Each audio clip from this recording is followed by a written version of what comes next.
com um monte de ouro, o que vocês acham que vai acontecer? Volta sem nada. A gente pode acabar sendo roubado, a gente pode arrumar inimigos, pessoas que querem o que a gente tem. E vocês conseguem imaginar que é uma viagem muito longa, muito longa, viagem de dias e dias. E eles precisavam atravessar, precisavam todo aquele povo. Naquela época a gente não tinha um carro veloz que se alguém resolver correr atrás do carro aí, ninguém pega mais. Naquela época era o quê? Era camelo, era os burrinhos. E se alguém resolvesse atacar aquele povo com aquele monte de coisa, não ia sobrar nada. O importante é que Ezra, ele teve sucesso. E por que ele teve sucesso? Por que as coisas correram bem para ele? Por que ele conseguiu chegar onde ele chegou? Se a gente observar no texto, a gente pode ler aqui no versículo 7, no capítulo 7, versículo 28, que diz o seguinte: glória a Deus. E que me mostrou seu amor leal ao honrar-me diante do rei, do conselho e de todos os seus oficiais poderosos. Senti muito encorajado, porque a mão do Senhor, meu Deus, estava sobre mim. E reuni-me com alguns dos líderes de Israel para voltar comigo a Jerusalém. Mas isso aqui é ele agradecendo. Em outra parte do texto, a gente vai ter uma outra referência que vai dizer o seguinte, ó, versículo 9,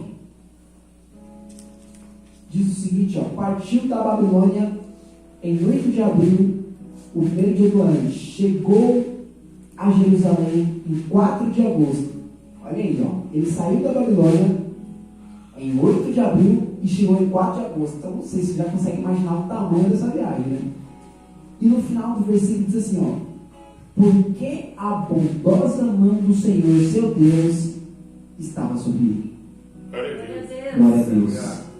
Igreja, quando nós decidimos entregar a nossa vida para Jesus e viver um caminho no propósito de Deus, porque muitas vezes a gente entra, a gente decide, mas a gente não vive.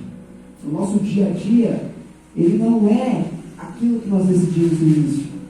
A gente costuma falar muito do primeiro amor, não é mesmo? E o primeiro amor, ele nada mais é do que algo que já foi, que é passado. Às vezes nós decidimos viver, entregar a nossa vida para Deus, mas nós não vivemos. Esse texto aqui, ele vê que existe uma vivência, existe alguém que, a Bíblia fala que ele ensinava. Além de ele seguir os mandamentos e obedecer, ele ensinava.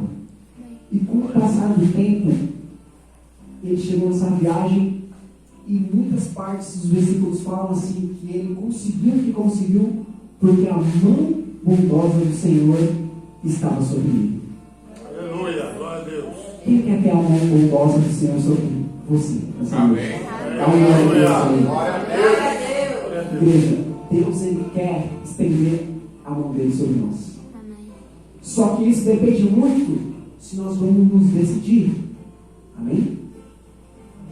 A gente vê que tudo que Esdras fez foi porque a mão de Deus estava sobre ele. Glória a Deus. Não é o acaso. Um pouco mais para frente no texto, a gente vê que ele está sem levitas. Ele percebe assim, ele olha aquele pessoal que vai com ele voltar, e ele vê que ele está sem levitas, sem pessoas para poder ajudar a carregar as coisas. E ele pede para um dos seus homens ir chamar um outro líder para que envie pessoas para ajudar ele. E quando o homem chega lá, nessa conversa de pedir, ele fala: eu vou enviar sim, porque vejo que a mão de Deus está sobre vocês. Nós vemos que até as pessoas reconhecem quando a gente tem algo diferente. Glória a Deus. O pastor sempre fala: o cristão ele tem que ter um brilho, o cristão ele tem que ter uma coisa que as pessoas olham assim, como é que é? Como é que é? Por que as coisas para ele dão certo? Por que funciona? Por que ele está sempre feliz? Por que ele está sempre contente? O que é isso, igreja? É a consequência de nós entregarmos a nossa vida para Jesus. E isso se voltar para nós, sobre a mão dele está sobre nós. Amém. Nós estamos debaixo da mão dele. Glória a Deus. E mais para frente no texto, nós vemos que não só quando nós decidimos, a gente vive as melhores coisas, né?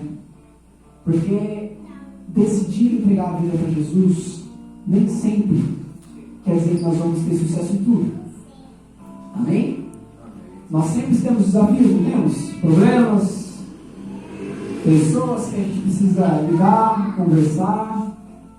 E Esdras ele também tinha um desafio, como eu falei para vocês, ele precisava levar os presentes que o rei tinha dado, o ouro, a prata, sem que eles fossem roubados, sem que eles tivessem os bens tomados, sem que tivesse um confronto ali com outro povo no meio do caminho. Ele tinha esse desafio. E a gente vê que ele dá uma balançada bem nessa parte.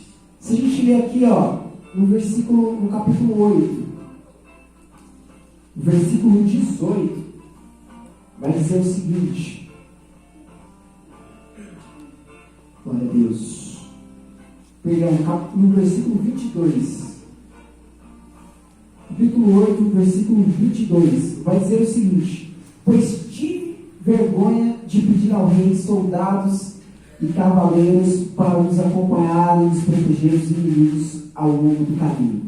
Afinal, tínhamos dito ao rei: a bondosa mão do nosso Deus está sobre todos os que adoram, mas seu poder e sua ira está contra todos que o abandonam. Esdras teve vergonha de pedir ao rei soldados para proteger, porque ele tinha olhado para o rei e falado assim: ó rei, pode ficar tranquilo que a bondosa mão do Senhor está conosco. E a gente vê que muitas das vezes nós falamos que confiamos em Deus, mas quando chega na hora ali, as coisas complicam um pouquinho e a gente fica pensativo. Quem já passou por isso? Diz amém. Amém. Nós somos seres humanos, mas nós precisamos confiar no Senhor, igreja. Nós vemos que Esdras, ele deu uma fraquejada, porque ele pensou ali que, olha, será que a gente precisa de soldados? Será que a gente não precisa? E isso aí ele traz para dizer dos nossos desafios do dia a dia. Porque mesmo que a mão de Deus esteja sobre nós, isso não quer dizer que sempre nós vamos conseguir confiar 100%. A gente sempre precisa estar renovando a nossa confiança, sempre precisa estar renovando, sempre precisa estar orando, buscando, para que a gente continue firme. Aleluia, glória a Deus.